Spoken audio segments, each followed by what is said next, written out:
Bila Tserkva, Ukraine. The election campaign has not been going smoothly for three-time presidential candidate Yulia Tymoshenko.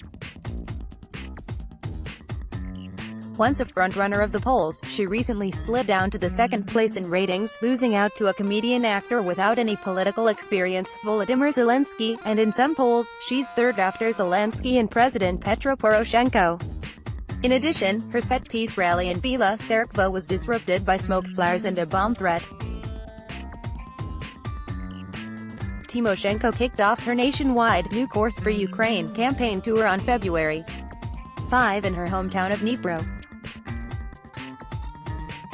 By the end of the week, she was in Bila Tserkva, a town 86 kilometers south of Kiev, a budding regional hub with a new industrial park opened by businessman Vasyl Khmelnytsky and an international airport under construction.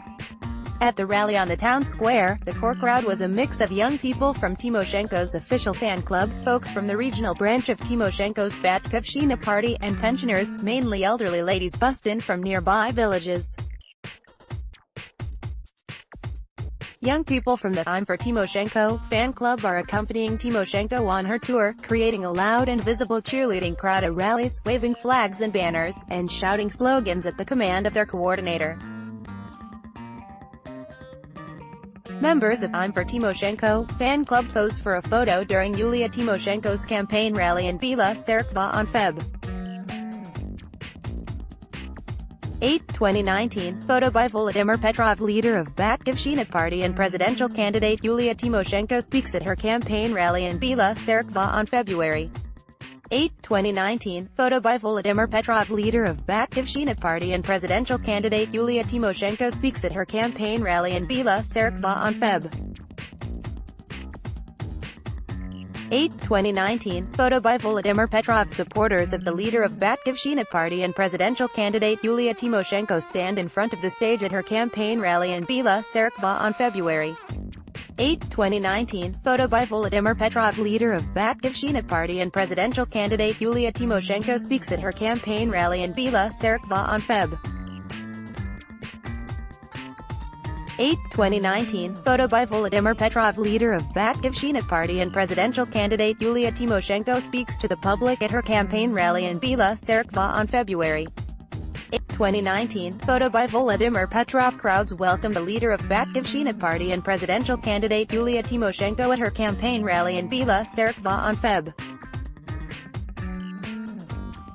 8, 2019, photo by Volodymyr Petrov. However, the key pillar of Tymoshenko's voter base is the pensioners. According to polls, she's a leading candidate among people over 60.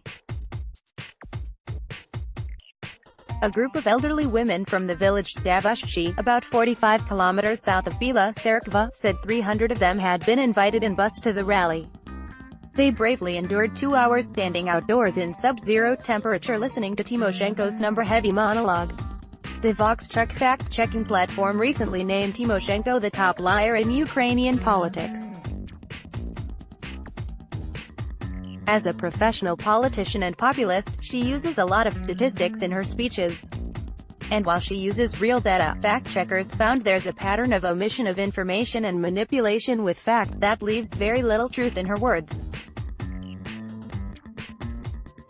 Her speech in Bila Tserkva wasn't an exception. For instance, speaking about the importance of keeping young talent in Ukraine, she spoke of Jan Koum, the co-founder of the WhatsApp Messenger, who was born in Soviet Ukraine and emigrated to the United States in 1992.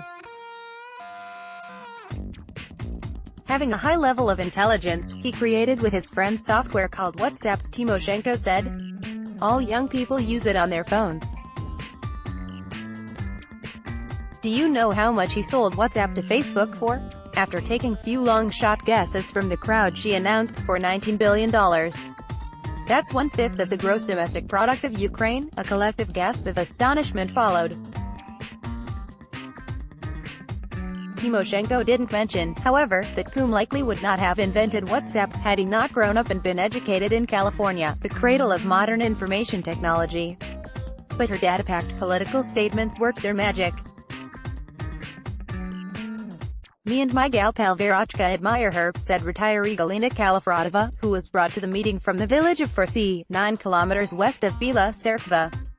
Verochka was a tiny old lady wrapped in a huge fur coat that made her seem even tinier. She's so smart, speaking without notes, so many numbers. So many things have been analyzed. Huge fans, Kalafratova said, adding that she had kept Tymoshenko calendars printed for her first presidential campaign in 2010. A Bila Tserkva resident, Vasil Alexievich, came to see the rally after work. He said he would vote for Tymoshenko because she is a woman. "Of course I think female president will be better than those fat cats," he said. "I like Dalia Grybauskaitė, the president of Lithuania. A woman can put Ukraine in order, but she can't do it alone. People's awareness has to change too." Disruption. Besides speaking about her revolutionary socio-economic program, Tymoshenko took her time to lambaste current president Petro Poroshenko. Poroshenko had been in Bila Tserkva 3 weeks earlier, on Jan. 26, as part of his Tomos tour. The Tomos is the deed of independence granted by the Orthodox Church in Istanbul, Constantinople, to the newly independent Ukrainian Church, which previously was governed from Moscow. In the city, he also welcomed home the soldiers of the 72nd Infantry Brigade returning to base from the Donbass front lines. Among other things, Tymoshenko accused Poroshenko of using a dirty trick of registering her near namesake, Yuri Volodymyrovich Tymoshenko, as a candidate. A common trick in Ukrainian elections is to register a candidate with an identical or near-identical name as a rival, in the hope that voters will vote for the dummy candidate by mistake. The other Tymoshenko is a member of parliament and war veteran who says he decided to run for the presidency on his own. But the accusations didn't end there. Halfway into Tymoshenko's rally, unidentified people fired 2 smoke flares into the crowd. The police quickly apprehended several men with more smoke flares. Moreover, police received a call about a bomb allegedly planted in a car parked near the stage. The car was searched and removed from the scene. Batkyivshchina condemned the incidents, claiming they had been organized by the SBU security service on the orders of Poroshenko. A man holds up a poster with the name of Vladislav Manger, head of Kherson Oblast Council and ex-member of Batkyivshchina party, accused of organizing the deadly attack on Kherson activist Katerina Ganswyk, at Tymoshenko's campaign rally in Bila Tserkva on February 8, 2019. Photo by Volodymyr Petrov. Furthermore, a few people held up sheets of paper with Manger and Rushchik written on them. These are last names of 2 Kherson Oblast officials accused of organizing a deadly acid attack on Kherson activist Katerina Ganswyk. Vladislav Manger, head of Kherson Oblast Council, was expelled from the Batkyivshchina party on February 8 and received a notice of suspicion concerning the murder on Feb. 11. Found a spelling error? Let us know, highlight it and press Ctrl Enter.